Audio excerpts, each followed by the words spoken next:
우리나라 노래, 우리나라 유명한 가수 있죠.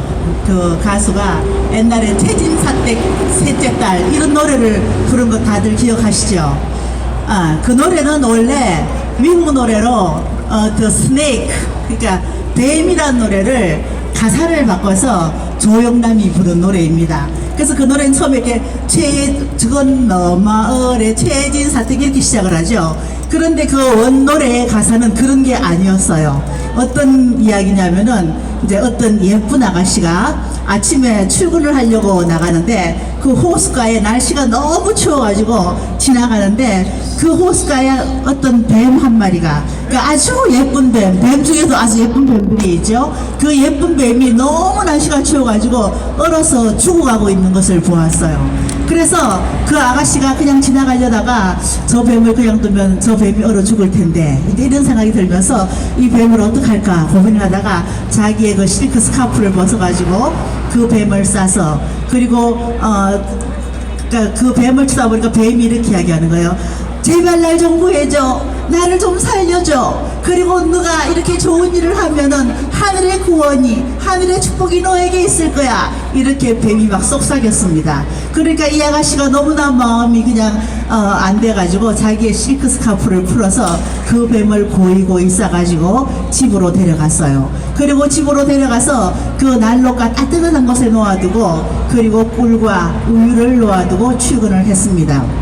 그리고 일이 끝나서 집에 돌아오니까 그 뱀이 원기를 회복하고, 그리고 꿀과 우유를 잔뜩 먹고 너무나 쌩쌩하게 살아있는 거예요. 그래서 이 아가씨가 너무 기뻐하면서 그 뱀의 아름다운 비늘을 이렇게 쓰다듬어주고, 그리고 그 뱀을 안아주고, 그리고 입을 맞춰줬습니다. 그랬더니 이 뱀이 달려들어가지고 그 여자를 물어서 팍 물어버렸어요. 그러니까 이제 온몸에 독이 퍼지죠. 그러니까 그 아가씨가 이렇게 이야기했습니다. 너는 어떻게 나한테 그럴 수가 있니? 네가 얼어 죽어가는 것을 내가 구해줬지 않았냐? 이렇게 따뜻한 곳에 데리고 와서 우유와 먹을 것을 주고, 그리고 이렇게 살려주지 않았니? 그런데 너는 어떻게 나한테 이럴 수가 있니? 이렇게 이야기했어요. 그랬더니 뱀이 이렇게 이야기합니다. 너는 내가 뱀인 걸 알았잖아. 너는 내가 뱀인 걸 알았고, 내가 독이 있다는 것을 알았고, 내가 위험한 짐승이라는 것을 너는 알고 나를 데려왔어. 이렇게 이야기를 했습니다. 지금 우리나라 대한민국은 아주 위기에 빠져 있습니다. 무엇 때문입니까? 그 좌파 대통령이 되어서 햇빛 정책이란 이름으로 북한에 마구마구 퍼주었습니다. 그러면 그 사람들이 언젠가는 그 옷을 훌훌 벗고 그리고 나올 거라고 그렇게 이야기하면서 계속 퍼주었지만, 그들은 그 돈을 가지고 핵을 만들고 온갖 악한 짓을 하면서, 그러면서 국민들은 마구마구 굶겨 죽이고도 아무런 반성도 하지 않았어요. 그런데 이번 문정권이 들어서는 그냥 완전히 무장 해제를 했습니다. 정말 그 뱀을 데려다가 먹이고 입히고 따뜻하게 해주고, 극진한 대접을 해주고, 그리고 마구마구 퍼주고, 그리고 지난 평창 올림픽 때는 북한 사람들을 얼마나 융성하게 대접을 하고 보따리 싸서 보내주고 먹여주고 재워주고 융숭한 대접을 해서 보내주었습니다. 그랬는데 그들은 어떤 짓을 하였습니까? 이번에 월드컵 축구 예선 때문에 우리 축구 선수들이 북한에 갔습니다. 마지막까지도 북한을 가야 하는데 그들이 대답도 하지 않고, 그러다가 결국은 북한을 갔다 왔는데 정말 깜깜하게 거기에서 무슨 일이 있었는지, 어떤 일이 있었는지 도무지 알 수 없는 그런 가운데에 2박 3일간의 행사를 마치고 돌아왔지요. 그런데 그들은 이렇게 이야기했습니다. 살아 돌아온 것만도 다행이었다. 우리는 그래도 최소한의 대접은 해줄 줄 알았습니다. 관중이 없는 무관중 경기에, 그리고 중계도 해주지 않고, 또 KBS는 이미 수십억을 북한에다 갖다 주었다 그러죠. 그럼에도 불구하고 그들은 우리 선수들을 축구를 하는 공을 차는 것이 아니라 우리 축구 선수들 고의로 발로 차고, 그리고 때리고 넘어뜨리고, 그리고 그들은 정말 축구 선수로 돌아와서 그런 이야기 했어요. 생각도 하고 싶지 않다고, 살아서 돌아온 것만 해도 너무 감사하다고 그렇게 이야기를 했습니다. 그렇습니다. 북한은 뱀이었어요. 그들은 사탄 마귀의 종자, 뱀의 종자였습니다. 그런데 우리는 그것을 깨닫고 갖지 못하고 계속 친절을 베풀면 언젠가는 돌아오겠지. 그 북한 정권들은 멸절해야 되고 망해야 하는 집단들이지. 그들을 집안으로 끌어들여서 따뜻하게 몸을 녹여주고 그리고 맛있는 먹이를 주는 그런 상대가 아니라는 것입니다. 그런데도 대통령은 어제도 110개국의 대사들을 불러 모아서 2030몇 년도에 올림픽 할 수 있도록 도와달라고 그런 이야기를 했죠. 참 꿈도 야무지십니다. 오늘 죽을지 내일 죽을지 모르는 당사자가 그런 소리를 하다니 정말 제정신이 아니어도 저 정도로 제정신이 아닐까요? 우린 지금 이런 혼돈의 시대를 살고 있습니다. 그런데 그 뱀 악한 사탄 마귀의 앞잡이들이 지금 이 정권을 잡고 이 나라를 좌지우지하고 있어요. 우리는 얼마 전에도 문재인 물러가라, 문재인 탄핵해라, 문재인 퇴진해라 이런 이야기 했지만 지난번 우리 목사님이 말씀하신 것처럼 문재인은 절대로 스스로 물러나지 않습니다. 문재인은 절대로 탄핵당하지 않습니다. 왜냐하면 탄핵을 해야 되는 사람들 바로 300명 국회의원들이 박근혜 대통령을 죄없는 탄핵했던 그 공범자들이기 때문에 그들은 결코 탄핵하지 못합니다. 그리고 절대로 물러나지도 않을 것이고 체포당하지도 않을 것이며 그를 부패토로 넘겨들어야 할 군인들은 이미 그 정권 속에 다 하수인이 되어버렸기 때문에 우리는 바라볼 것이 아무것도 없어요. 그럼 우리는 어떻게 해야 됩니까? 네, 우리에게는 하나님이 계십니다. 하나님께서 오직 너희의 힘과 능으로 되는 것이 아니라 하나님의 신호로만 된다고 말씀하셨습니다. 우린 하나님 앞에 나와서 부르짖어야 합니다.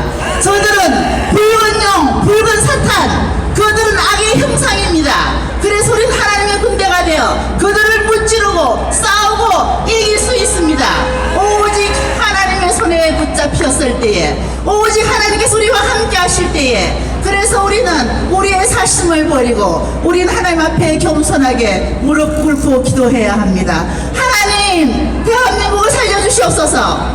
우리가 그동안 너무 완악하고 너무나 게으르고 너무나 악했습니다. 많은 죄 가운데 거했습니다. 박근혜 대통령이 탄핵이 된 것은 한국 교회의 죄이며 한국 기독교인들이 정치에 관심이 없었기 때문이며 우리의 죄와 허물입니다. 하나님, 우리를 불쌍히 여기시고 다시 이 나라를 구원하여 주시옵소서. 그렇게 우리는 부르짖으면서 한국 교회를 깨워야 하고 한국의 기독교인들을 깨워야 합니다. 감사하게도 이제 기독교인들이 조금씩 깨어나고 있습니다. 이제는 청년들을 깨워야 합니다. 우리나라 청년들은 진짜로 뭘 모르는 세 가지가, 아주 중요한 세 가지가 있는 것을 젊은이들은 깨달아야 합니다. 첫째는 무엇이냐면은, 첫 번째로 우리나라는 너무나 훌륭하고 위대하고 살기 좋은 대한민국이라는 것입니다.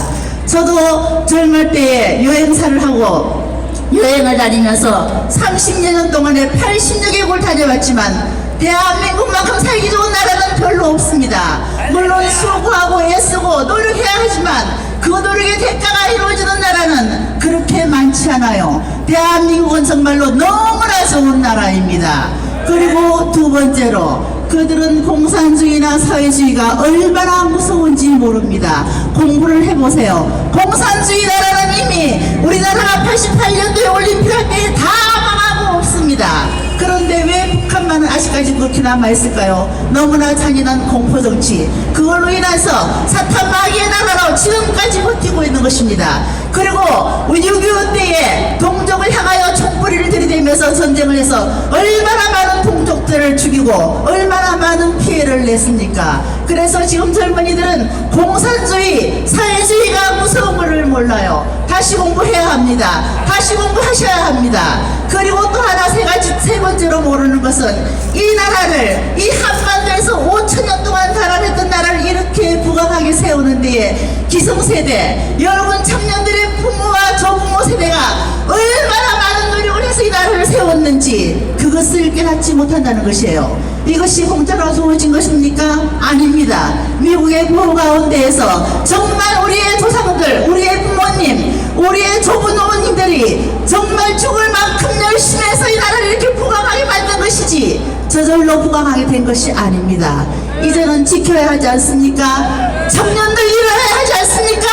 이렇게 훌륭하고 아름다운 나라, 살기 좋은 나라, 여러분의 부모와 조부모가 세운 이 나라 지켜야 하지 않겠습니까? 아니겠습니까? 어제도 일본에 있는 어떤 사람이 신문기자가 이런 말을 썼더군요. 문 정권은 대한민국을 갈기갈기 찢어서 북한에 먹이로 주고 있다. 이런 사설을 쓴 것을 보고 저는 경악했습니다. 맞습니다. 우리가 뱀을 집에 데려오고 따뜻하게 해주고 먹을 것을 주는 것은 바로 우리의 육신을 찢어주는 것이요, 우리의 볼을 나누어주는 것이요, 우리의 목숨을 먹이로 주는 것이나 마찬가지인 것입니다. 여러분 깨어나십시오. 깨어나셔야 합니다. 이 대한민국은 하나님께서 사랑하시기 때문에 결코 그냥 버려두지 않습니다. 우리가 깨어서 일어나서 기도하고 이 나라를 살리면 살아날 것이요, 그렇지 아니하면은 이 나라 앞에는 무서운 징계와 심판이 있을 것이기 때문입니다. 여러분 일어나셔야 합니다. 이 대한민국을 살려야 합니다. 그러기 위해서 악한 자들이 지금 계획하고 있는 모든 계획들이 무산되어야 합니다. 선거법을 개정하려고 하는 짓이나 공수처를 세우려고 하는 짓이나 그런 것이 통과되지 않도록 우리는 애써야 합니다. 그리고 이번에도 저는 조국 지지 집회를 하는 걸 보면서 너무 놀랐습니다. 기독교인들이 천만이라는 이런 나라에 어떻게 그 범죄자 조국을 지지하는 사람들이 그렇게 많을 수가 있다는 것입니까? 저는 탄식했습니다. 하나님, 이 나라는 이미 망한 것 같습니다.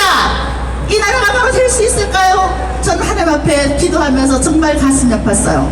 그러나 우리의 소망은 하나님께 있고 하나님께서는 이 대한민국을 반드시 바로 세우실 것이며, 그래서 우리는 오늘도 이렇게 아스팔트에 태극기와 성조기를 들고 나와서 하나님 앞에 부르짖는 것 아니겠습니까? 하나님께서는 길을 여시고 우리를 불꽃 같은 눈동자로 지키실 것이며 우리의 마음의 소원을 들어주실 것입니다. 기도하십시다. 할렐루야. 오직 주님만 영광 돌리고 주님만 영광 받으실 수 있도록 우리는 회개의 무릎을 꿇을 수 있도록 해야 합니다. 할렐루야. 승리하십시다. 강기란 목사님이었습니다.